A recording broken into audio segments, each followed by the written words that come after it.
Bonsoir à tous et bienvenue pour cette rencontre de notre plateforme culturelle virtuelle Aînée. Bienvenue aussi à ceux qui regardent la direct sur Facebook. Et ce soir, nous changeons de thème par rapport à la rencontre que nous avons eue voilà 2 semaines, où nous avions parlé de questions plus sociales, ce que voulait dire adopter des enfants, ce que voulait dire créer une association, et comment on pouvait grandir une association avec les bénévoles. Aujourd'hui, nous changeons tout à fait de thème, mais je pense que nous allons voir la même origine, en fait, que ce soit dans un engagement social, que ce soit à travers l'art, en fait. Alors ce soir, nous avons une soirée qui est dédiée au peintre William Congdon, et cette soirée est présentée par Rodolfo Balsarotti. Alors Rodolfo, avant tout, merci beaucoup d'être avec nous ce soir.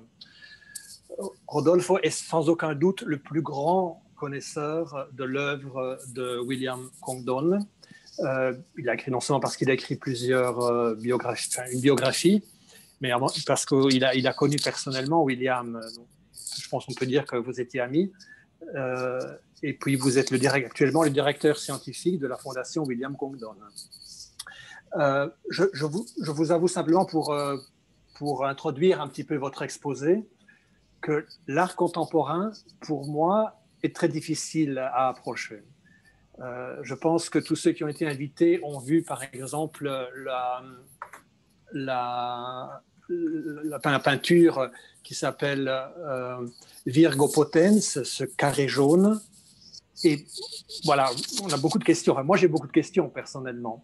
Donc, je suis très heureux que vous nous aidiez ce soir justement à comprendre un petit peu d'où naît l'œuvre de William, pourquoi il dessine de cette façon là aussi, et tout son parcours spirituel et en tant qu'artiste aussi. Alors, je vais vous laisser la parole maintenant pour votre exposé, et ensuite, il y aura du temps pour poser des questions si tout n'est pas clair, peut-être, qui sait. Voilà, donc Rodolphe, merci beaucoup, et je vous laisse la parole pour que vous puissiez aussi partager votre écran et pour nous montrer tout ce que vous avez préparé. Merci bien, Jean-François. Merci de cette invitation. J'espère que ma présentation soit à la hauteur de votre attention, de votre courtoisie, surtout dans la langue française, et puis dans le contenu et même dans la durée de ce que je vous vais présenter. Alors,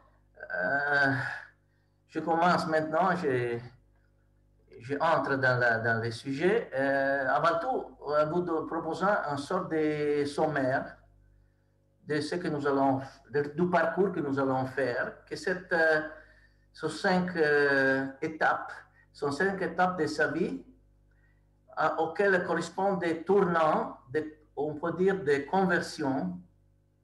C'est une dynamique de conversion dans sa vie et dans son art, et aussi correspond aussi une place, un lieu du monde où il a habité. Parce que c'était un artiste voyageur, et donc avec cette caractéristique, c'était un aîné dans ce sens-là. Donc, c'était très approprié à cette centre culturel. Alors, première étape, un refuge dans l'art, un faux départ, la sculpture, Nouvelle-Angleterre. 2, le choc de la guerre et la conversion à la peinture, la plongée dans les contemporains, New York. 3, conversion au passé, les voyages vers l'Est et vers le passé, un embrasse du cosmos et de l'histoire, Venise. 4, conversion au crucifié et la consommation du cosmos visible, Assise. 5, un arrêt de vie, un nouveau embrasse cosmique, Milan. Alors, allons faire ce parcours, j'espère. Alors, en premier lieu, nous voyons la ville de naissance, c'est Providence, la côte ouest des États-Unis, la Nouvelle-Angleterre. Il naît à Providence, Rhode Island, 1912. Il y a cette image aussi de grands paquebots, les Titanic, qui a coulé la même nuit de sa naissance, la nuit du 15 d'avril de 1912. Et ça l'a suivi comme une sorte de signe de son destin, un destin de voyage, aussi des voyages avec les grands paquebots, mais aussi des condivisions, des partages de tous les drames du siècle, du XXe siècle, qu'il a traversé presque d'un bout à l'autre. Alors, le petit Condon, avec son frère aîné Gilbert. Condon est à gauche. Alors, il est clair qu'ils sont deux enfants d'une famille très riche, d'une aristocratie industrielle de la Nouvelle-Angleterre, mais ça n'empêche pas qu'il a connu très tôt la douleur. La douleur, le sens du refus, la peur, et toutes choses qui lui ont fait bientôt surgir les grandes questions de la vie. La recherche brûlante d'un confort, par exemple dans les voyages, dans tout ce qui lui donne l'illusion de fuir du milieu qui l'étouffe. Mais surtout dans la beauté de la mer, des grands bateaux, des paysages, de la musique, de l'art et de la poésie.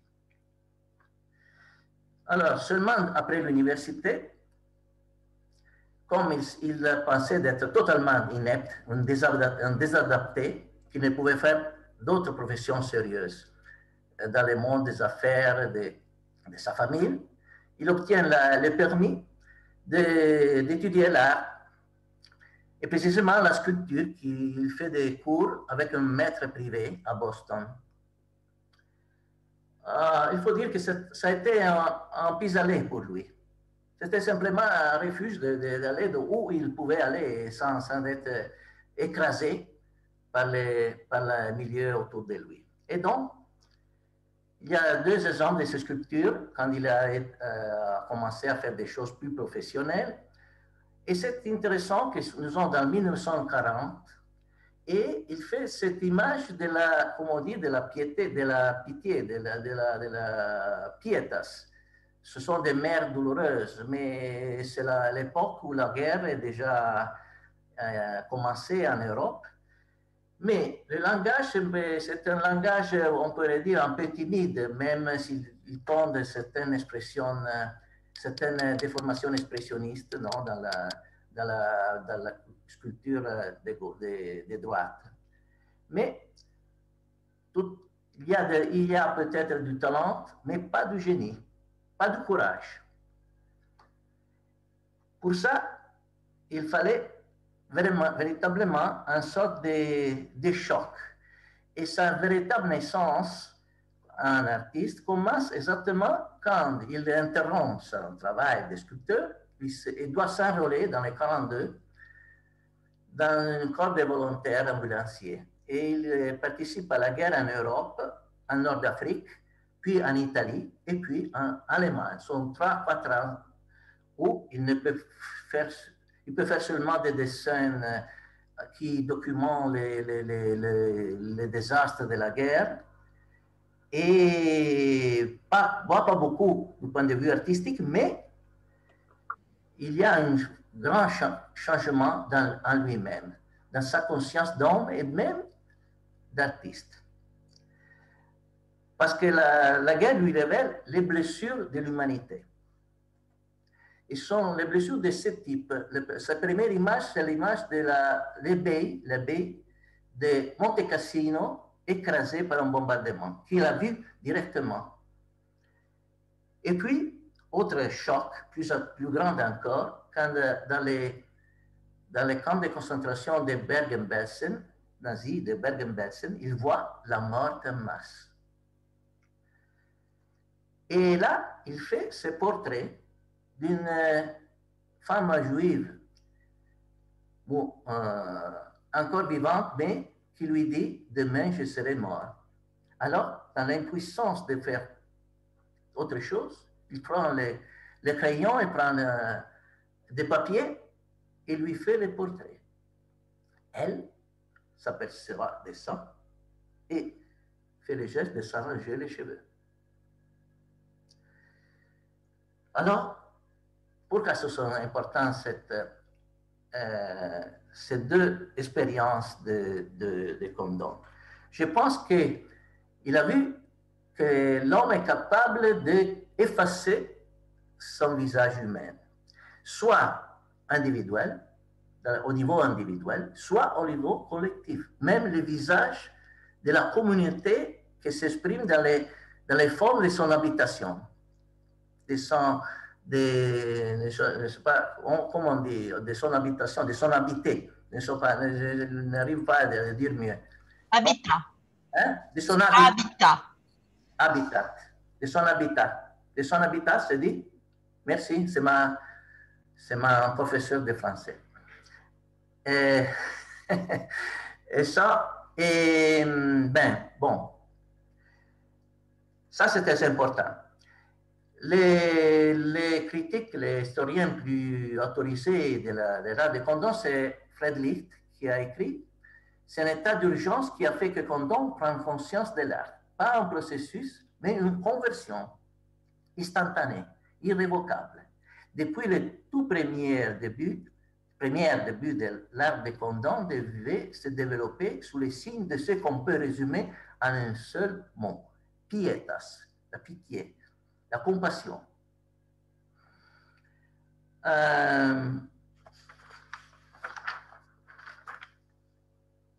Donc, après le choc de la guerre, cette nouvelle prise de conscience, Condon, à bout de souffle, il ne pratiquait plus, il décide de se convertir à la peinture, qu'il ne pratiquait plus depuis des années. Alors, à bout de souffle, entre les 46 et les 49, il a la nécessité de se construire un langage totalement nouveau à partir de zéro, on peut dire. Et ça advient à New York, quand il rencontre un groupe de peintres qui vont constituer la grande avant-garde de l'art américaine, ce qu'il s'appellera action painting. Dans les 48-49, il rencontre dans la même galerie, il expose dans la même galerie, et ce sont les hommes avec lesquels il y a une certaine amitié. Vous voyez ici, en premier plan, Barney Newman, Jackson Pollock, Ed Reinhardt, Motherwell, Clifford Steele. Puis il y a aussi Rothko, je ne sais pas si vous arrivez à le voir, mais c'est l'homme avec les moustaches sur la droite. Alors, ce sont des hommes qui ont la même conviction que du rôle salvifique de l'art. Ce que Condon a expérimenté inconsciemment. Quand il a fait le portrait de cette juive mourante, il a, de quelle façon, inconsciemment, compris la signification profonde du portrait, par exemple, que c'est toujours une tentative d'arracher l'homme, le visage de l'homme à la mort et à la destruction. Donc, ils sont convaincus aussi, cet homme-là, que après la guerre, après le désastre de la guerre, et dans la menace atomique qui hante l'humanité dans l'après-guerre, la seule salvation peut être une révolution spirituelle à travers l'art. Il est encouragé par le langage du dripping, de l'égouttement de Pollock, quand on travaille des mots de façon directe et spontanée, en donnant espace à l'improvisation et surtout à l'imprévu. Mais dès le début, il se distingue des autres amis, collègues, par le fait qu'il travaille avec des couches de couleurs très épaisses et utilisant seulement la spatule, les couteaux,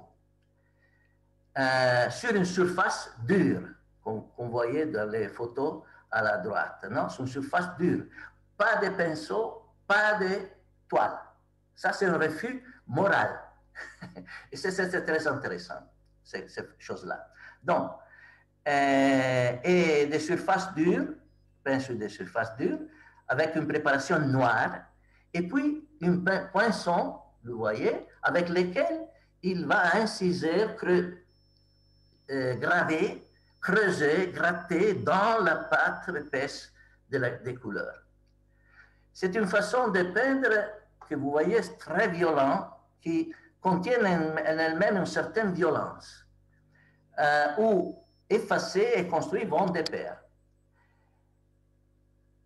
Et puis, avec les couleurs à huile, il va mêler l'or et l'argent, très fréquemment, qui donne à ces surfaces une certaine qualité métallique, tourmentée et en même temps miroitante. Et il toujours disait, peut-être, je suis encore sculpteur. Mais le changement radical, c'est aussi dans le choix du thème, du sujet. La figure humaine disparaît complètement. Alors, remplacé, bon, au début, il fait quelque chose de même des abstractions, mais bientôt, il revient à la figuration, il fait seulement des vues urbaines. Comme ça, ceci qui est ce sont des façades des quartiers populaires de New York. Mais bientôt, il arrive à des vues globales de la ville, comme ici. Et donc, de la ville de New York. La structure sérielle et répétitive de la métropole se prête à un jeu presque abstrait de gribouillage qui fait naître une texture serrée et nerveuse, comme un résil. Il pratique un dessin, ça c'est intéressant, un dessin où la ligne ne délimite pas de forme, jamais va clore à délimiter des formes, mais à faire un parcours labyrinthin qui se reprend toujours et qui a une valeur pas seulement spatiale, mais aussi temporelle, musicale, rythmique, dansante. C'est le nouvel jargon de l'art international de ce moment-là, de l'après-guerre, de Dieu, qui a certaines mémoires des clés, que c'est le seul grand artiste du XXe siècle qui l'a vu directement dans 1940. Mais aussi des surréalistes et des choses comme ça. Mais,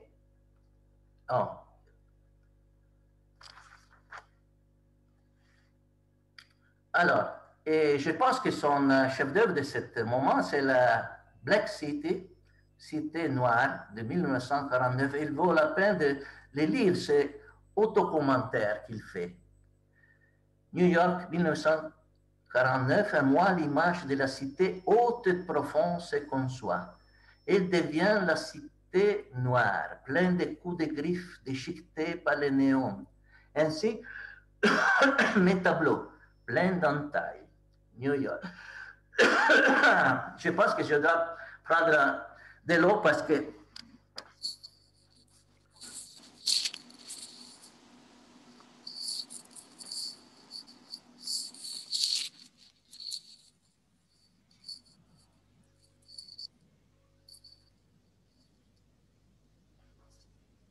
je dois survivre jusqu'à la fin. Oui, on sera très heureux, effectivement. Et même après, d'ailleurs, la fin de la rencontre. Plein d'entailles. Alors, le visage de la cité. Toute une trame noire. Une trame noire dans la nuit, confuse, tortueuse, soulevée par des lumières égarées et flottantes où j'ai tailladé comme pour détruire. La cité noire est vue d'en haut, à vol d'oiseau. Sa structure est donc constituée par une seule masse comprise dans une résille. Les villes sont toujours, pour moi, des personnes. Je peins l'architecture, mais à travers les tensions humaines qui la construisent. Bon, j'ai fait un petit jeu de renversement pour voir que peut fonctionner aussi le renverse. C'est la terre et le ciel peut être même renversés. Mais ici, on voit bien le type de texture qu'il va pratiquer. Alors, à ce moment-là, Condon est dans le cœur de l'art international, dans les moments les plus, dans les sommets de l'avant-garde. Dans la ville, New York, qui va devenir le centre de l'art mondial. On ne le savait pas encore alors, mais c'était ça c'était l'histoire. Ça a été l'histoire. Et donc, qu'est-ce qu'il fait? Et plongé dans la contemporanéité, dans le langage de la contemporanéité, finalement. Mais qu'est-ce qu'il fait? Il part. Il fait une autre conversion, et c'est le troisième mouvement de ce parcours. Qu'est-ce qu'il fait? Il va habiter à Venise. Il s'installe à Venise. Et c'est une conversion dans le sens littéral du mot, dans le sens de se tourner le dos à quelque chose et aller dans l'autre direction. Il tourne le dos à New York, au présent, à l'ouest, et va vers l'est, vers l'Europe, mais l'Europe méditerranée, vers l'Italie, et puis vers l'Orient. Et c'est une sorte de mouvement vers l'Orient, vers l'origine, on peut dire, l'Orient comme origine. Et bon, c'est très intéressant comme il met ensemble New York et Venise. Il dit Venise était toute une image comme New York. C'est étrange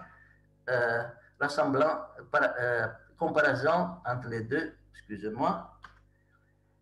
Tous les deux sont des rêves de pierre sur la mer. Des rêves de pierre sur la mer. Ça, c'est sa façon de voir les villes de l'homme. Les villes sont les songes, sont les rêves de l'homme. Et puis disent Venise, mais je n'arrive pas à lire dans l'autre partie. Venise résiste au présent et s'accroche au passé avec la même ténacité avec laquelle New York résiste au passé et brûle pour le futur. Alors ici, il fait une sorte de chiasme entre New York et Venise, non? C'est comme si c'était les deux facettes de même médaille, et il va choisir Venise. Venise. Je n'arrive plus.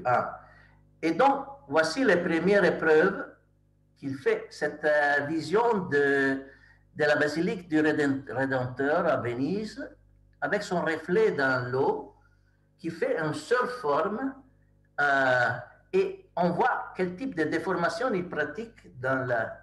Vous voyez, c'est le sujet, non? Et vous voyez quelle transformation il fait. Et ici, je me suis amusé à faire un renversement, et c'est très curieux parce que le reflet n'est pas semblable à l'objet. Et je ne peux pas éviter de voir dans cette figure qui s'amorce dans l'eau, quoi? Qu'est-ce que vous voyez?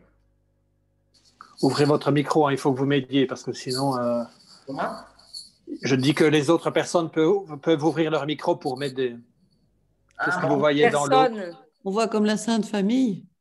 Bon, je vais voir une sorte de Madone. Madone, oui, une Madone. Oui. Byzantine, une sorte de Madone byzantine. Oui, évidemment. Mais... Je confirme. Oui, oui. Okay. Et même, alors qu'est-ce qui se passe maintenant? Il se tourne vers le passé, il fait cette vision, cette espèce de grand tour anachronistique, non? Comme les artistes des siècles passés, non? Qui venaient dans le sud de l'Italie pour faire son apprentissage. Donc, mais il se tourne du présent au passé, et sa peinture prend un aspect plus articulé, bien plus figuratif. Il fait de ces puissantes scénographies architectoniques où la lumière et l'ombre prennent un caractère solide. Sont des masses d'ombre et de lumière où les formes des édifices sont gravées, incisées comme des légers griffonnages linéaires. Second, ce sont toujours des vues à vol d'oiseaux qui déforment les espaces en introduisant aussi des cassures, des failles, des dénivelés, avec des effets d'effondrement ou au contraire d'élévation. Une véritable dramatisation de l'espace par les édifices.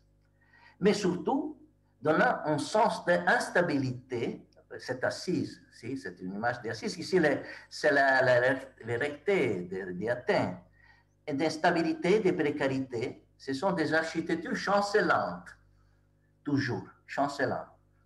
Et puis, la forme des édifices, les formes des édifices tendent à se rétrécir et s'allonger verticalement, et souvent, l'espace se courbe. Vous voyez ici, et cette Byzance, c'est-à-dire Istanbul, et puis, plus à l'est, les Taj Mahal, les plus importantes architectures dans l'Inde musulmane. Et on a toujours l'impression, et c'est vrai ce qui est écrit encore à propos de ces choses-là. Ah, ici, ils sont en France avec la place Stanislas de Nancy, et eux, devinez qu'est-ce que c'est ça. Mais les Parisiens, peut-être, n'arrivent pas à voir qu'est-ce que c'est. Mais c'est une gare. Oui, oui, c'est Saint-Germain.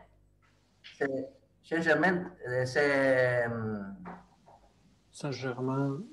Prés, Saint-Germain-des-Prés. La gare d'Ossé.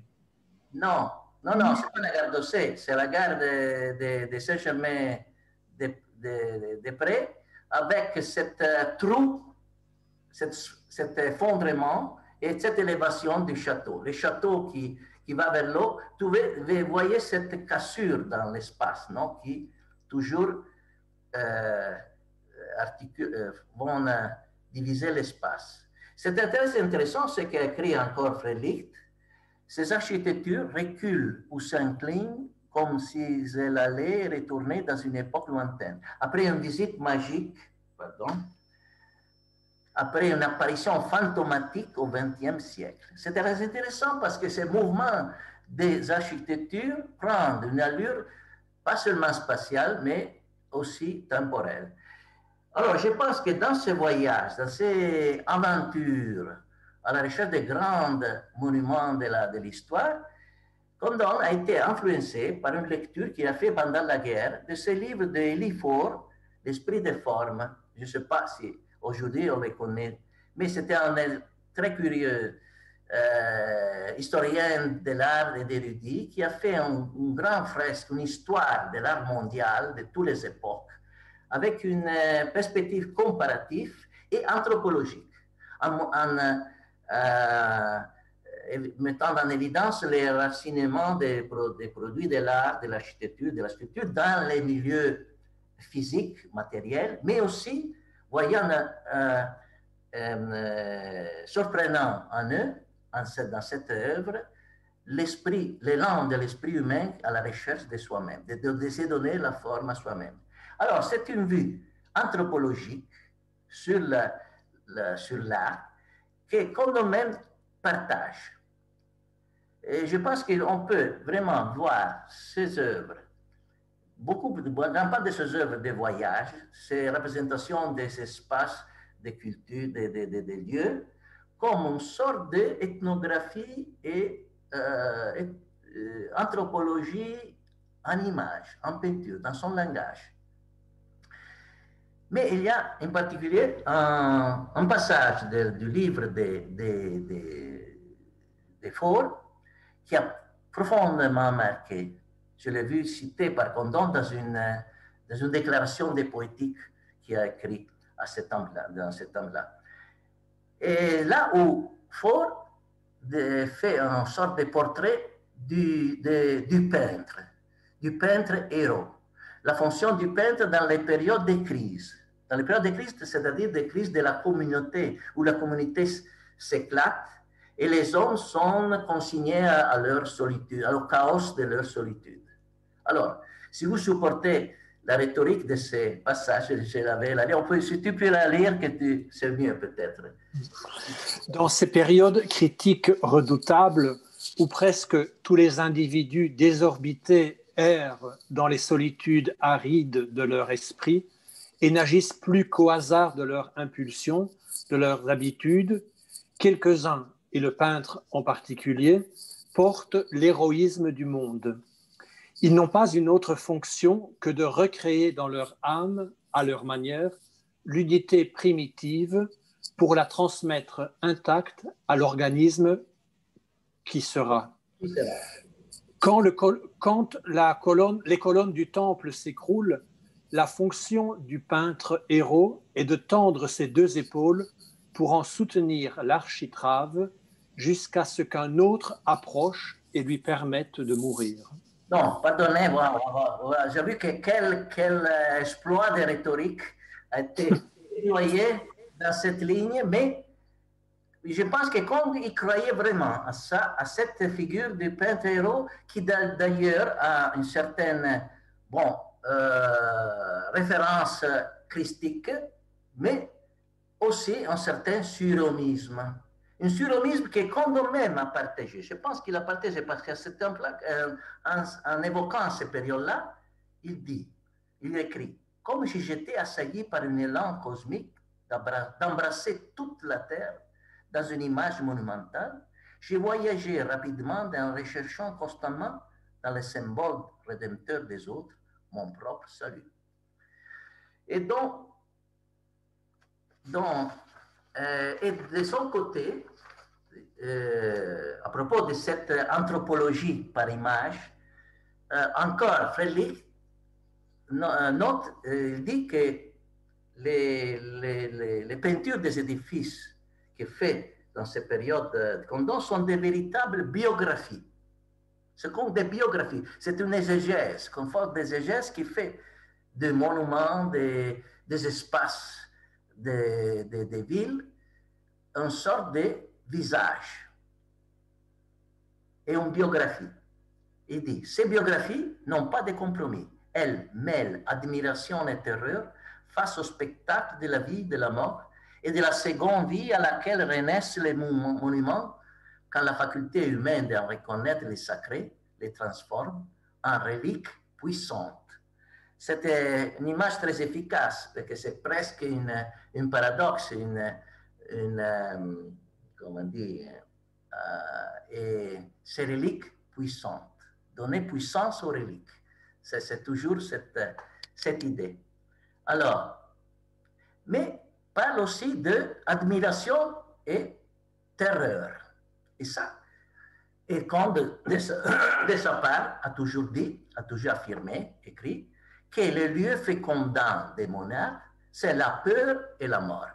Alors, ça c'est un paradoxe, mais c'est évident qu'il y a aussi dans toute cette période, et ça va s'accentuer, va augmenter dans les années suivantes, des présences troublantes. Par exemple, il fait déjà dans cette vue du Colisée de Rome, c'est intéressant comme dans le même espace se mêlent l'admiration, le ravissement et la cauchemar.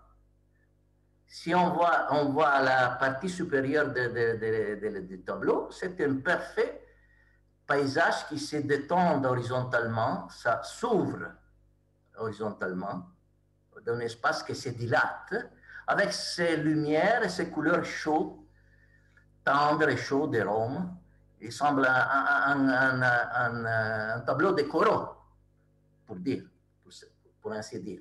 Mais, puis, il y a cette cassure et l'espace devient différent, va se rétrécir, se courber, un grand entonnoir qui va plonger dans cet grand trou noir sur le fond, non? C'est un mouvement qui va précipiter dans cet abîme, pour ainsi dire. Donc, ici, j'ai voulu souligner cette différence entre les hauts et les bas du tableau, dans le même tableau. Ou bien dans cette tour Eiffel, d'où il y a un mouvement inverse. La tour Eiffel, vue d'en bas, c'est une vue d'en bas, c'est un vertige d'en bas. En regardant d'en haut, on est aspiré comme vers l'eau par cette espèce de monstre qui nous surplombe. Et il décrivait une présence obsessionnelle dans mes tableaux, en fascinait certains et effrayait d'autres. Chaque œuvre était la reprise d'une lutte mortelle dans l'arène de moi-même. Et alors, il y a 3 lieux dans ces moments-là où ça va être plus évident. Ce sont des lieux où l'habitation des hommes est dans des lieux impossibles. De quelle façon? Parce que la vie et la mort sont très proches. Ça, c'est le Sahara, avec les pieds dans le désert. Quand il dit, il fait ce tableau, et ce sont les oasis de l'Algérie, du désert de l'Algérie, Ouargla, Tougourt et Gardaya. J'ai peigné les déserts sont infinis, j'ai pensé peut-être à mon long vagabondage là-bas. Je voulais mettre mon pied dans les tableaux. J'y suis entré et j'ai fait pleuvoir autour de mon pied de la terre, et dans la terre, j'ai mis un emballage arabe blanc tout autour de mon pied. Et voilà, ce sont des œuvres qui ont un côté apocalyptique dans le sens littéral. C'est des révélations, comme des révélations inattendues, comme ces pieds qu'il met c'est une interprétation de quoi? De soi-même ou de quelque chose d'autre à travers soi-même. Et puis Santorin, sur les bords du désastre. Les gens de Santorin semblaient ensorcelés justement à cause de cette mort immobile, chaude et noire au milieu d'eux. Si seulement on pouvait l'enlever, tout irait bien pour eux. Il me semblait triste de regarder pendant la nuit cette mort carbonisée, noyée, qui autrefois fut la crête orgueilleuse et la couronne de toute la civilisation minoenne. J'ai pensé aux villes ensevelies là, à 400 mètres sous l'eau, et moi sur ces bords d'un désastre, qui encore maintenant respire la violence 3000 ans plus tard. Et puis, voilà une autre apocalypse, révélation. Il dit, et comme la mer dans les cratères, dans cette grande arène d'eau, qui est l'île de Santorini, au centre, il y a cette cratère, et comme la mer dans les cratères est trop, je l'ai retiré et j'ai fait arriver jusqu'au fond les noyeurs noirs, laissant la cime, la vraie mer qui est à l'extérieur. Alors, cette forme monstrueuse espèce de colonne, ou quelque chose de phallique, mais bien sûr aussi, il faut dire, mais qui contraste avec la douceur, la délicatesse de sa mère, non, de la mer au dehors, et qui monte d'en bas, et que c'est un mouvement aussi dans l'espace, mais aussi dans le temps, qui plonge dans l'immémorial, peut-être, cette grande colonne, et que exactement le contraire de la cascade d'or de la basilique de Saint-Marc que nous avons vu il y a tout à l'heure. Et puis, la dernière figure, c'est les cadrans solaires de la mort en Guatemala, qui sont les vautours. Cadrans solaires de la mort qui font les rondes sur la courbe du ciel. Sont les signes de la mort, de la présence de la mort, de l'imminence de la mort, qu'on voit très bien dans cette espèce de dictique. Ce sont deux tableaux différents de l'image du vautour. Le vautour qui menace, qui vole et qui menace, et le vautour qui meurt, qui subit la mort. Et voilà les deux têtes du vautour. Alors, à ce point, cette image des vautours donne l'impression que désormais, la recherche de Condon s'est transformée dans une fuite. C'est ça que note aussi lui-même. J'ai commencé à voir dans chaque... je ne vois pas. Je commençais à voir dans chaque œuvre le sursis à un possible arrêt de mort. Arrêt de mort. Alors, ici, il y a un intéressant parallèle avec un poème d'un poète anglais, Francis Thompson, qui écrit ce poème justement, The Hound of Heaven, le chien du ciel. Il imagine, il y a le protagoniste qui est poursuivi par un chien de chasse, qui le chasse, qui le poursuit continuellement. Et il fuit, et toujours ils sont derrière de lui, cette chien qui le chasse. Et parfois, sans savoir, qui dit ça. Rien ne te va abriter, toi, il ne m'abrite pas. Et bien sûr, ce chien, c'est Dieu. Et dans c'est à ce temps-là que quand on commence à douter dans le fait que la peinture le peut sauver. Nous payons au prix fort le fait d'arriver aussi près et de négliger le reste, sans aller plus loin avec Dieu. Mais c'est justement ces restes que nous voudrions créer en guise de compensation. Et bien sûr, nous n'arrivons jamais, ce qui fait que nous sommes toujours dans la frustration. Nous créons dans la douleur de notre non-sainteté. Alors, dans le 59, la conversion à l'Église catholique de Condon, même avec les rencontres avec des grands personnages qui auront une grande influence sur sa vie, avec Maritain, Merton, la lecture du Seigneur de Gardini, puis Don Giovanni Rossi, Don Luigi Giussani, et donc. Mais c'est une véritable catastrophe, une sorte de rupture dans l'économie de sa vie, au point qu'il passe même de ne pouvoir plus peindre, d'avoir à sacrifier la peinture à la fois. À un premier moment, il cherche de faire un compromis en peignant des sujets religieux comme cette Pentecôte, qui était intéressant, ou cette tentation de Jésus. Vous voyez très bien comme il va puiser dans les images d'autrefois, dans les monuments, dans cette figure monumentale, etc. Mais après, il abandonne cette veine et il revient au sujet traditionnel. Mais il y a un sujet qui émerge et qu'il continuera à réémerger avec insistance pour 20 ans, pour presque 200 versions. Et c'est très intéressant que ce sujet va occuper la place de cet élément inquiétant qu'on a vu dans ces œuvres des années 50. C'est précisément la figure du crucifié. Je dis du crucifié, pas du crucifix. On comprendra. Et bon, il dit que la figure, c'est le retour du refoulé, encore.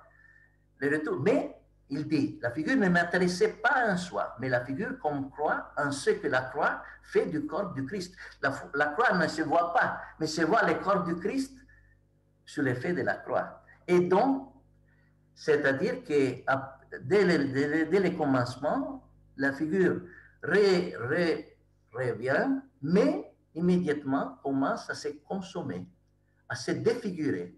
La première chose, c'est le visage qui est découvert par les cheveux, et la tête qui tombe au-dessous des épaules et qui devient presque semblable à une cicatrice, à une blessure qui descend vers le cœur.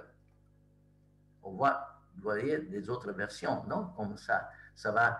Et puis, il se passe une chose très intéressante. Il y a une sorte de contamination entre les sujets qu'il peigne dans ces nouveaux voyages qu'il fait, surtout dans les années 70, et les crucifixes. Il y a une sorte de contamination. Par exemple, vous voyez cette image de la corrida, du taureau, avec cette grande blessure de sang rouge, et encore, et voyez qu'est-ce qu'elle devient la tête du Christ.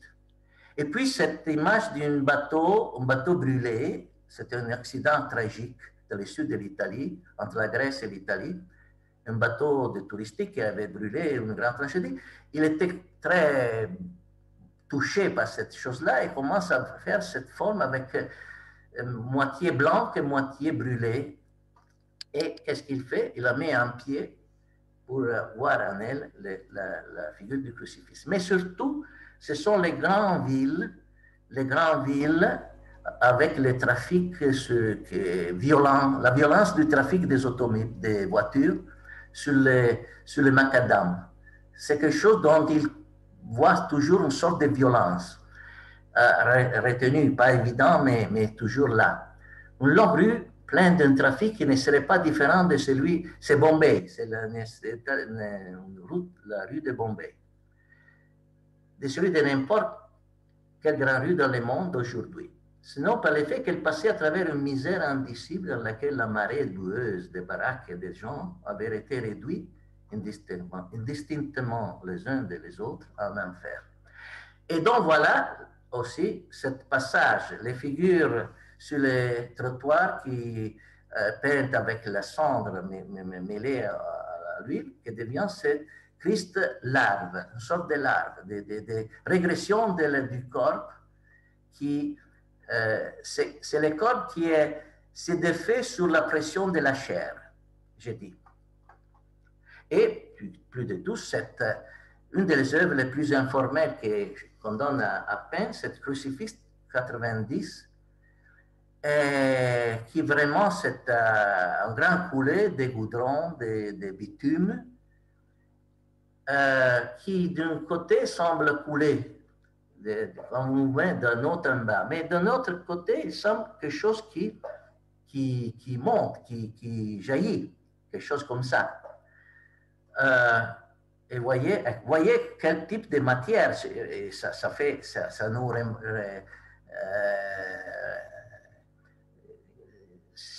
nous avons vu les volcans de Santorini, c'était comme ça.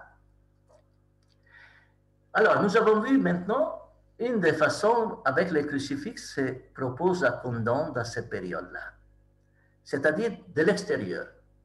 L'expérience des choses qu'il voit dans le monde, dans les villes, dans le monde extérieur, à un certain point s'ouvre et montre, révèle leur nature christique, c'est-à-dire le Christ comme la forme de toutes les formes, le sujet de tous les sujets, un sujet au second degré, pour ainsi dire. Mais après, il y a une autre façon.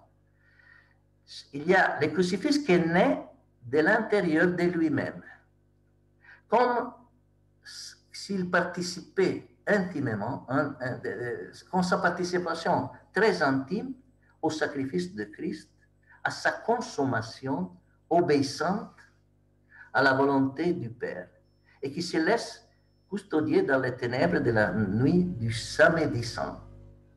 Et voyez là, ce type de consommation de la figure, cette sorte c'est un hommage à Giacometti, bien sûr.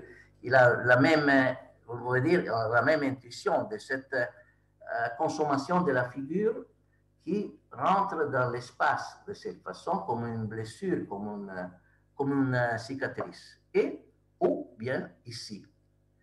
Donc, c'est comme si le Christ va planter la graine d'une nouvelle création qui doit naître de la consommation de chaque forme et figure.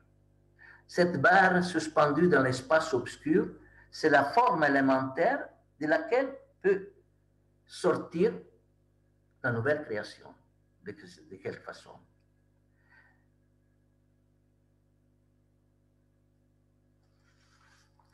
Et alors, le dernier, bon, j'espère que le dernier temps de sa vie, à la fin des années 90, Condon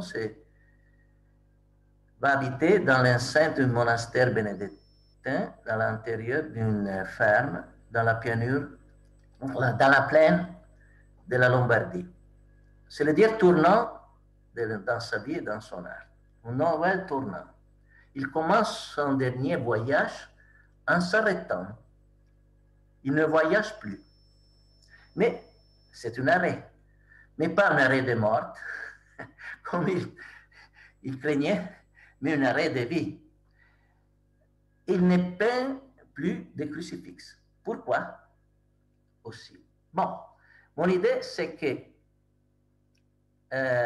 dans cette confrontation serrée avec les corps, la chair du crucifié dans les années précédentes, qu'il a fait effondrer dans la ténèbre acosmique des enfers. Il était vraiment en saison aux enfers.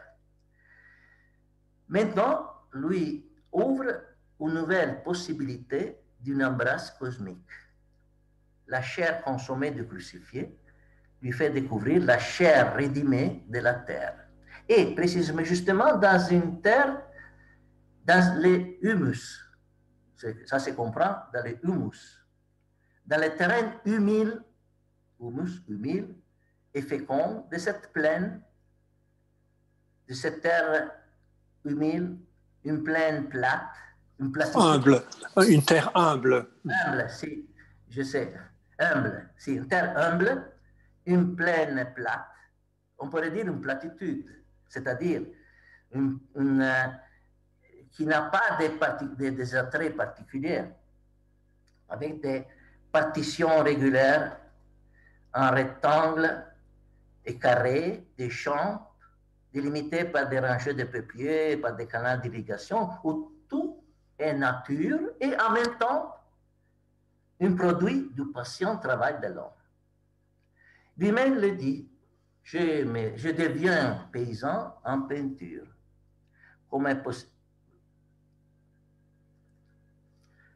Vous voyez ici, non, c'est un des tableaux qu'il fait après son arrivée. Alors, les mouvements dans l'espace, désormais, est remplacé par les mouvements dans les temps. Cette terre n'est plus statique, n'est pas statique, immobile, mais elle subit l'assemblement des transformations liées à la saison, à la rotation des cultures et aux phénomènes météorologiques, la pluie, la neige, le brouillard, les brumes, etc. Son geste avec la spatule reste toujours énergétique, mais se laisse discipliner dans des partitions régulières, des champs de couleurs qui imitent la couleur des champs. Et le poinçon est remplacé par une sorte de peigne qui sillonne les pattes comme la charrue fait avec les champs. Et même dans cette œuvre, j'ai fait une comparaison avec les jardins zen.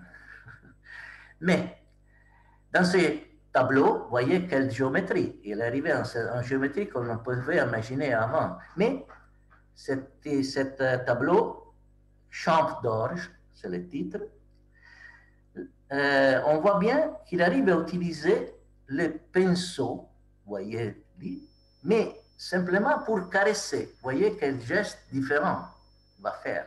Cette caresse qui va faire des vagues sur la surface de la couleur, lui donnant cette luminosité aquatique typique de l'orge, des champs d'orge.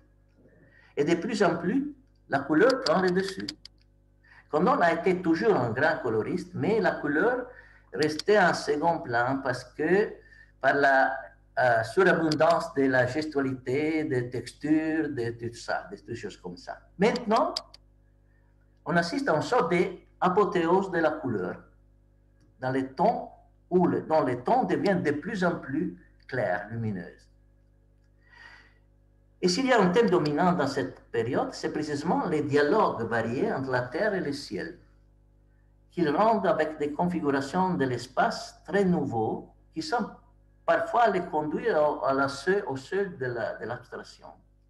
Dans certains cas, il fait encore des vertigineuses perspectives d'autrefois, qui vont se bloquer contre la ligne de l'horizon, toujours très haut, dans une vue à vol d'oiseau. Non, comme dans cette champ-là, donc, vous voyez. Mais, autrefois, les lignes d'horizon deviennent de plus en plus inquiètes et se courbent, ou parfois il y a des invasions réciproques entre le ciel et la terre, comme un emboîtement entre les deux. Et puis, les accidents météorologiques qui vont abolir la distinction absolue entre la terre et le ciel, comme dans la pluie, dans cette image de la pluie, où la neige peut provoquer une sorte de renversement des valeurs entre la terre et le ciel. N'as-tu jamais pensé que la neige, c'est le ciel qui se vide de son sang, qui est sa lumière? Tu verras aujourd'hui que toute sa lumière se trouve sur la terre, couverte par la lumière du ciel, tandis que le ciel, en tant que lumière, n'existe plus. Et la brume de sa part devient comme un réceptacle, en sorte de liquide amniotique, où les champs sont de simples notes des couleurs sans perdre leur caractère physique, tangible.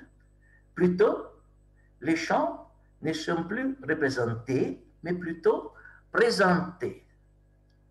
Présentés dans leur même corps, dans lequel la couleur s'est transformée ou peut-être, on peut dire, transsubstantiée. Vous voyez, cette note de couleur qu'on sent très physique, dans l'essence de la terre, Et puis, c'est le grand renversement de l'horizon. En tournant les tableaux, l'horizon s'est fait vertical comme dans ce tableau neige-ciel du minimalisme extrême.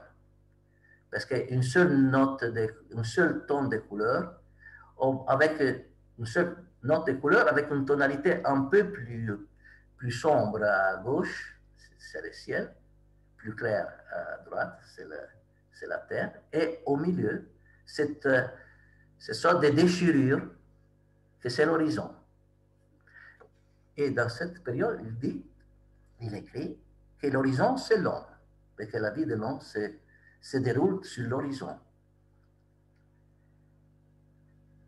Et donc, de ce point de vue, je dirais que le thème de cette dernière saison, c'est exprimé par les titres de sa dernière exposition qu'il a fait peu avant de mourir, dans 1997, à Rimini, dont le titre était Cielo e terra, c'est-à-dire le ciel est la terre. Le ciel est la terre. Et de ce point de vue, je vais terminer, je réponds à Jean-François avec ce tableau de Virgo Potens. Licht l'a défini une sorte de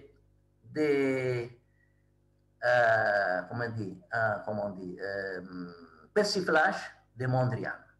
Parce qu'il semble imiter le maître abstrait hollandais, mais pour affirmer sa totale extranéité au langage et à la conception de l'art de Mondrian même.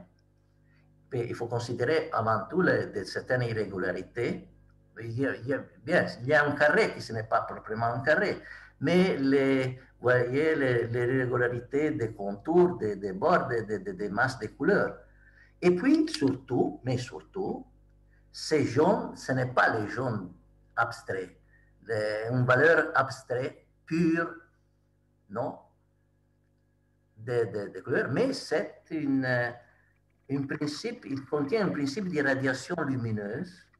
Il est aussi tactile, il a une chaleur. Et on peut deviner en lui les champs de blé mûrs du mois de juillet. C'est donc toujours de la terre de ce monde, mais comme s'elle était vue de l'autre côté, comme une fenêtre qui s'ouvre vers nous, d'un autre monde et qui entre dans ce monde. L'image fenêtre, l'espace fenêtre, suggère exactement le fait qu'il y a cette sorte de cadre formé par les notes de couleurs des champs, de son différentes tonalités de verts plus clairs, plus saturés, moins saturés, et plus, non, tout ça, mais qui sont surclassés par cette explosion des jaunes qui arrive vers nous. Et alors, c'est très intéressant, ce titre marial, qui n'a pas choisi par Condon. Il a été suggéré par son ami, mais qui est qu'il a accepté. Et la chose se répète. Il y a d'autres tableaux, par exemple, Jan Uacelli, de même année, c'est autre tableau, le même titre, même la même configuration comme une grande fenêtre, et puis cette monochrome qui s'appelle le nom de Marie. Alors, comme nous sommes arrivés à la fin, je vais terminer avec une autre citation d'un grand ami, grand savant, grand historien de l'art, juive, agnostique, qui écrit une chose comme ça.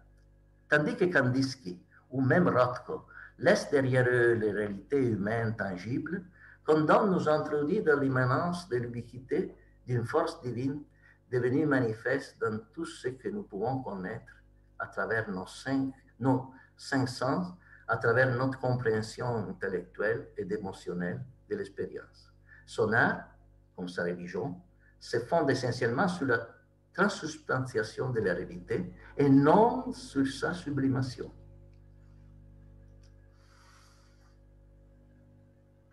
Je termine avec des remerciements. Et un bouquet de fleurs pour Thérèse Martin.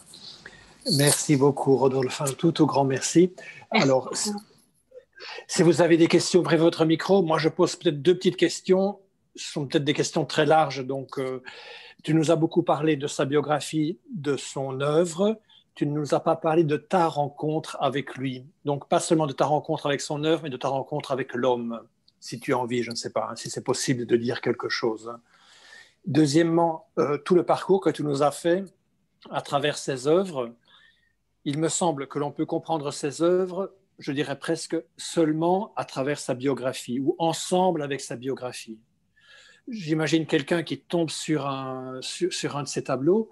Est-ce que c'est possible de le comprendre, même si on ne connaît pas tout le parcours qu'il y a derrière son œuvre?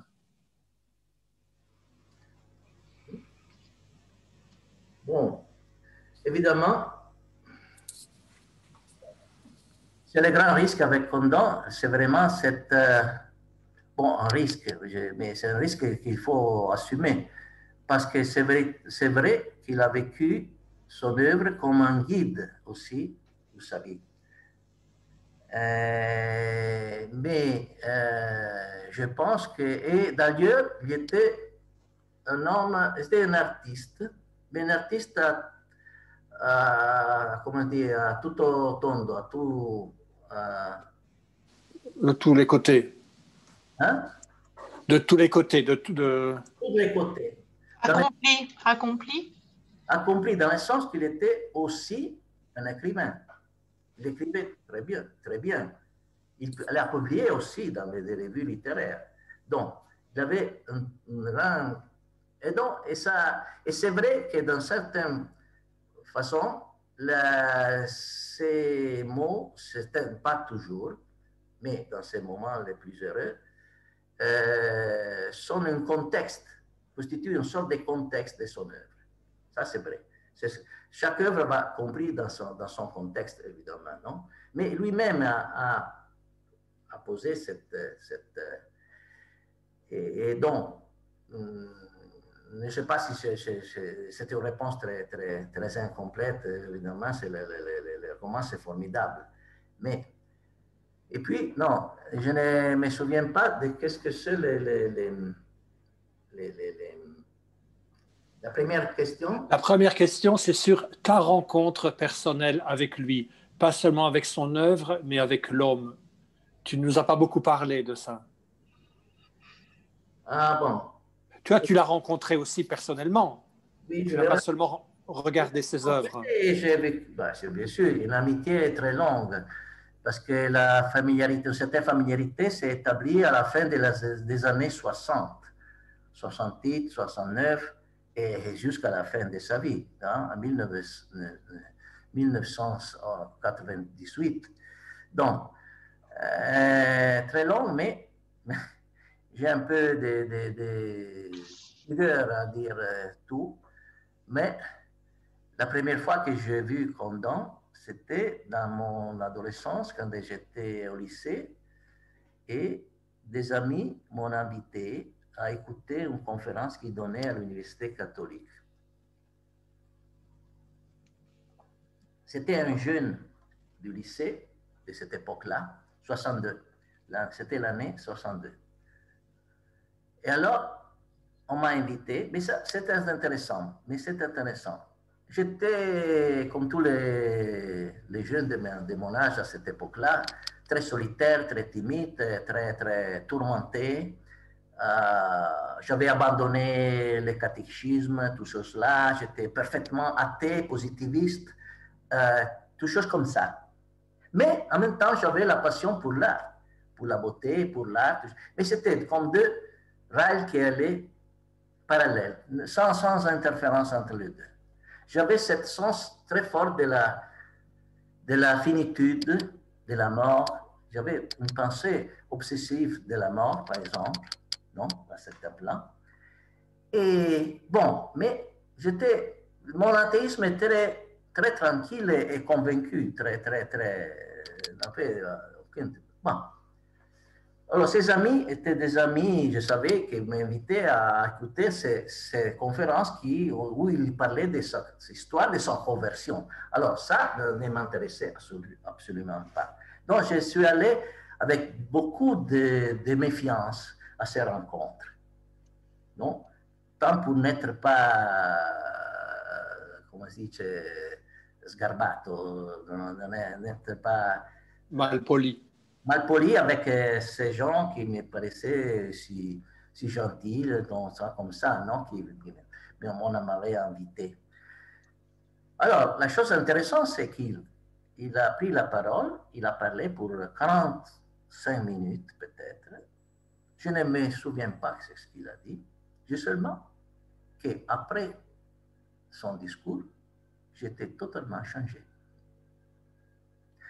Et aujourd'hui, avec les senno di oggi, avec la conscience d'aujourd'hui, je peux dire, qu'est-ce qui s'est passé? Il a mis ensemble, on peut dire, pour le dire, le cœur et la raison. Parce qu'il parlait à travers des images, comme je fais maintenant, par des images, mais des images qui donnaient un sens à la vie. Et donc, j'ai compris que, justement, mon positivisme s'était complètement écrasé par cette présence, par ce témoignage, qu'il y avait une raison, avec plus de raisons. Alors, c'était cet événement-là. C'était la rencontre avec une possibilité nouvelle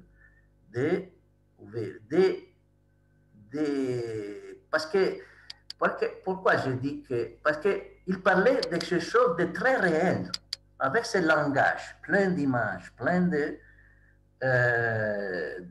fascinations, très fascinantes, mais il y avait un sens de la réalité, beaucoup plus fort que mes conceptions abstraites, non, de la réalité.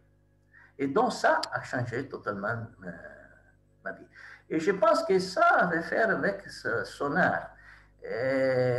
Par exemple, le fait qu'il est sorti de la guerre, des tragédies de la guerre, décidant de devenir peintre. En face aux tragédies, à l'absurde, à non-sens, non? Vous avez, non, les célèbres phrases d'Adorno, non? Qu'après Auschwitz, on ne peut plus faire de l'art, des choses comme ça, non? Mais Condon ne passait pas comme ça. C'était la seule réponse. De faire de l'art, devenir peintre, c'était la seule réponse. C'est-à-dire changer radicalement soi-même. C'était la façon, la réponse était de changer radicalement, chercher un changement radical de soi-même. Merci beaucoup pour ce témoignage. Est-ce que quelqu'un veut poser une question? Peut-être que je peux te demander, Rodolphe, de terminer la présentation, comme ça on nous voit sur le grand écran, et toi et moi, et les personnes peut-être qui veulent poser des questions. Okay. Giovanni, vous avez ouvert votre micro? Non. Non. Alors, moi, je fais juste une réflexion. Quand vous Rodolphe, quand tu racontais de cette vision un petit peu du ciel, depuis le ciel de la terre, je pensais, je ne sais pas pourquoi, j'ai pensé à Saint-Exupéry, Vol de nuit, et aussi quand il dit que dans chaque maison, dans les maisons qu'il voit, là, il y a toute une vie, il y a peut-être un Mozart qui est en train là de naître, voilà, à travers une réalité qui semble figée, mais avec toute une vie qui est intérieure. Enfin, j'ai pensé à ça, je ne sais pas. Oui, oui. Je pense qu'il n'est pas a du sens, cette référence. Je ne sais pas s'il a jamais lu Saint-Exupéry. Ne me paraît pas, mais... D'accord.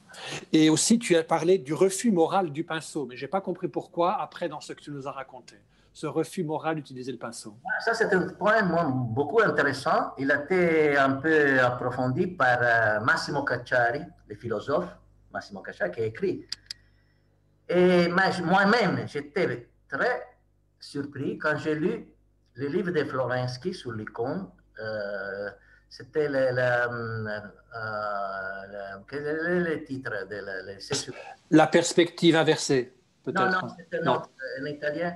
Ce n'était pas les portes régales, non les portes régales. Bon, je ne me souviens pas. Mais c'est son essai sur l'icône. Quand il dit, il parle de la toile et de la peinture à l'huile avec les pinceaux, non? Et qui correspondent à une vision de l'art comme illusion.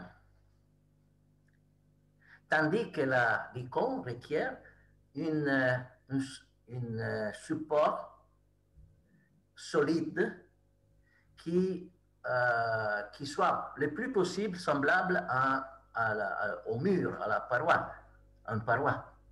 Non? C'est ça. Et je pense que c'était ça, pour Condon, c'était comme ça. Il avait besoin de quelque chose de tangible, de réel. Il venait de la sculpture, donc c'est peut-être ça. Mais c'était vraiment le refus de quelque chose de trop léger, de trop flexible, non? La toile qui n'est pas... Il avait besoin de quelque chose qui lui résiste. Il faut se battre, contre quoi on va abattre, je ne sais pas. Et alors, et puis l'utilisation de l'or, de l'argent, et le rapport avec Venise, évidemment, donc c'est l'apport de l'Orient. Mais Cacciari a proposé une formule très intéressante. Les œuvres de Condon ne sont pas des icônes, mais sont des analogies de l'icône. Ce sont des icônes de ce temps de misère. Nous sommes dans le temps de la misère, nous ne pouvons pas avoir l'icône, mais une analogie, parce qu'il dit l'icône, les premières couches de l'icône, c'est l'or. Pour Condon, c'est le noir. Et l'or arrive au terme de cette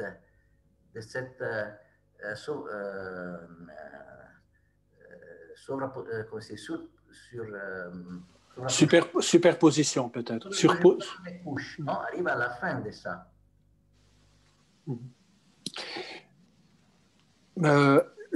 Personne n'ouvre son micro, vous avez peur peut-être.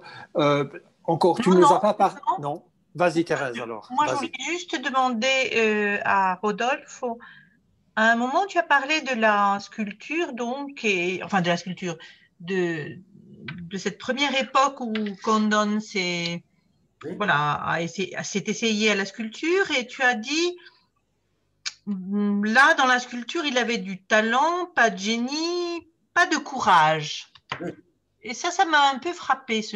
Spontanément, j'aurais pas du tout parlé de courage pour un sculpteur, un peintre, un artiste. Mais peut-être c'est au contraire très important. Donc, je voulais que tu m'expliques. Je suis inspiré d'une phrase de Wittgenstein. Dans ses pensées diverses, Wittgenstein a une phrase extraordinaire. Le génie, c'est le courage dans les talents. Il faut méditer bien. Le courage, ça veut dire quelque chose de plus complet de ce qu'on entend en général avec courage, par courage. c'est affaire avec le cœur, avec l'ouverture du cœur. Bon. Je pense avec la gratuité, par exemple. Le courage, c'est ça, avant tout, je pense. Et quand on a vécu ça, et je pense que c'était l'expérience de cette expérience de la guerre qui l'a ouvert à cette courage. Je pense, par exemple, j'ai fait une comparaison avec Van Gogh. Nous pouvons penser à Van Gogh a vécu une sorte de parenthèse avant de décider d'être peintre. Il a obstinément essayé de devenir un prédicateur, non? Et a fait cette expérience de prédicateur dans la misère, du borinage, non? Comme ça. C'était un total débâcle, mais c'était la force d'une sens de gratuité, de besoin d'aimer, non? Puis, il a totalement, comment dire, transféré dans son art. Je pense qu'il y a eu du courage parce qu'il a fait une peinture qui n'avait pas rapport avec la peinture qui était contemporaine, le pointillisme ou l'impressionnisme. Il a fait quelque chose de totalement, de courage terrible, énorme, non? Et il disait lui-même que peindre, c'est une façon d'aimer. Il le disait avec évidence. Et quand on voit ses portraits, quand on voit comme il dépeint de certains objets de l'homme, comme il voit l'homme dans ces objets. Ici, il y a aussi un très intéressant parallèle, non? Quand on transfère l'homme à l'habitation, à la ville, Van Gogh les transmet à certains objets, non? À la chaussure, à la siège, à la chaise, des choses comme ça. Moi, j'ai une question bassement terrénale, mais est-ce qu'il vivait de sa peinture ou de quoi vivait-il? Est-ce qu'il fallait qu'il vende sa peinture pour se nourrir, quoi? Non, dans les années 50, il était représenté par une des galeries, les pilotes des États-Unis, la galerie Betty Parsons, et il vendait, il gagnait avec la vente des œuvres. Il était dans les grandes expositions de l'époque, etc. Après la conversion, peu à peu, il est sorti de ce monde-là parce qu'il ne supportait plus la tension, comment dire, le stress de cette... qu'il devenait toujours plus fort, parce qu'il a beaucoup changé la situation du monde de l'art avec les années 60. Donc il ne supportait pas et il avait la possibilité de le faire parce qu'il était des familles très riches. Avec la mort de sa mère et de son père, il a pu utiliser une rente, comment dire, oui, de vivre jusqu'à la mort. Ah, c'est bien. Oui, peut-être Marie-Michel, je vois que tu as ouvert ton micro. Oui. Oui. Je voulais faire une toute petite remarque pour réinterroger Rodolphe sur la technique, parce que je trouve qu'il y a je trouve que c'est très important. C'est pas forcément une chose préméditée, décider, si tu veux, rationnellement comme ça avant de prendre le pinceau, la spatule ou de prendre une toile c'est comme des choses qui s'imposent. Et moi, je veux dire que je ressens beaucoup comment il y a toujours un fil conducteur qui vient de l'action painting, c'est-à-dire je trouve qu'on sent beaucoup le geste, l'intervention de Bill. Alors qu'il y a des peintures, si vous pensez par exemple les primitifs flamands, beaucoup de peintures, où en fait il y a une espèce de glacis, où on ne voit pas ce geste de la peinture. Il y est, mais je veux dire, le propos est tout à fait autre. Et la spatule est quelque chose qui il prépare sa matière, je trouve qu'il a des matières extraordinaires, et la spatule l'écrase, mais il y a toujours une espèce de vélocité, comme il y a la spatule, il y a ensuite la manière dont il gratte, dont il strie, mais ce que je veux dire, c'est qu'il y a une présence du temps et de l'action qui sont très très fortes, et tout ce qu'a dit Rodolphe sur la dramaticité, je trouve que il y a quelque chose toujours de dramatique, je trouve, dans le geste, dans l'acte de peindre. Dans les gestes? Dans l'acte de peindre, Oui. Parce que c'est toujours quelque chose, justement, où tu peux détruire, tu peux... Alors, en même temps, avec la spatule, il y a aussi quelque chose qui se révèle. C'est-à-dire, je pense, quand on voit toutes les choses qu'il fait, il y a quelque chose qui apparaît quand tu grattes ou quand tu tires la couleur. Il y a des superpositions, des strates qui sont immédiates, sur lesquelles il ne faut pas trafiquer, il ne faut pas revenir. Et je pense que pour lui, il y a eu un apprivoisement très lent, un métier extraordinaire de cette maîtrise du geste. Cette maîtrise du geste. Ah. Bon, je n'ai rien à dire, j'écoute, j'apprends de ce que tu dis. C'est des choses qui sont très, qui viennent de ton expérience. Ça, c'est, donc, non, je te remercie. Oui, moi, je ne travaille pas de cette façon-là, mais ce que je sens, c'est que chacun est un peu conduit malgré lui. Enfin, je veux dire, il est tiré. Il doit trouver son langage, comme le poète, comme le musicien, et en fait, je crois qu'il y a une aventure et un attrait du métier de la peinture qui est d'élaborer ce langage, en fait, qui est aussi important que c'est indissociable des sujets.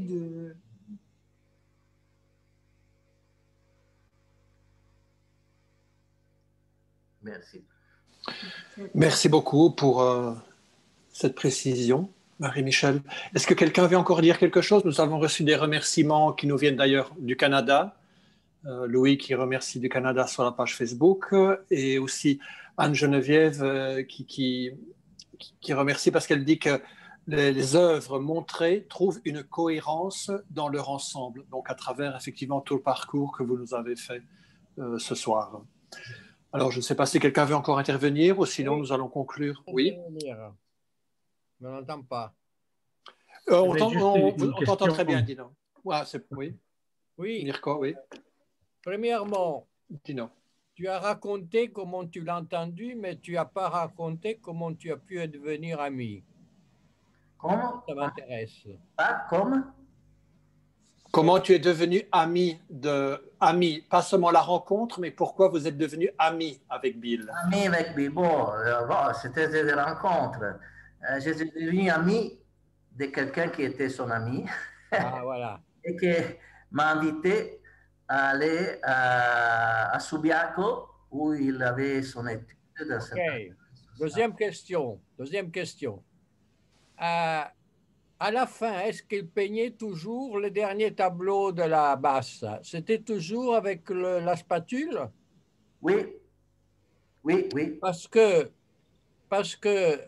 il semble une espèce de la violence qu'on avait vu avant semble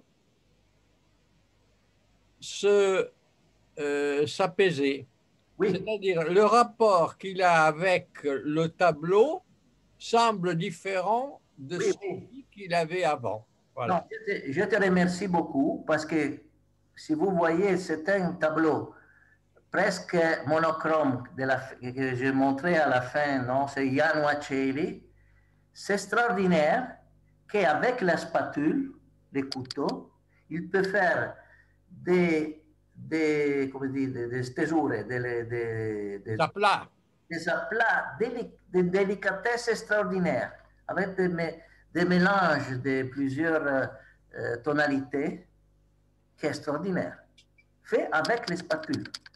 Mais ça, c'est le degré de contrôle de la spatule qu'il avait acquis dans 50 ans, donc on peut dire, parce que c'est extraordinaire. Oui, je suis d'accord. Ça c'est la chose extraordinaire, c'est que la spatule peut faire des travaux, des choses très délicates. Très délicates. Mirko, une dernière question et puis nous conclurons notre soirée. Une dernière question divisée en deux. La première encore en ce qui te concerne personnellement, Rodolfo. Si tu veux dire en 2 mots, qu'est-ce que ça a apporté à ta vie, cette amitié avec William Condon, parce que je suis quand même touché. J'imagine que tu as eu beaucoup d'amis et même artistes, mais tu as pratiquement consacré après ta vie à devenir un spécialiste de Condon. Pourquoi? Et la deuxième, juste pour avoir un peu le désir qui s'élamentera en attendant la fin des confinements et autres couvre-feux, où est-ce qu'on peut voir les œuvres de Condon?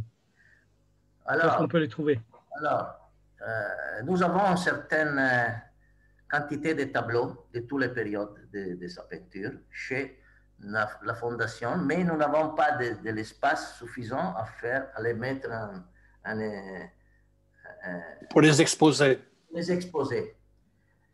Mais pour des petits groupes de personnes, c'est possible de faire des rencontres, des petits groupes, 10, 15 personnes. On peut faire des visites, on fait avec, et donc ça c'est possible.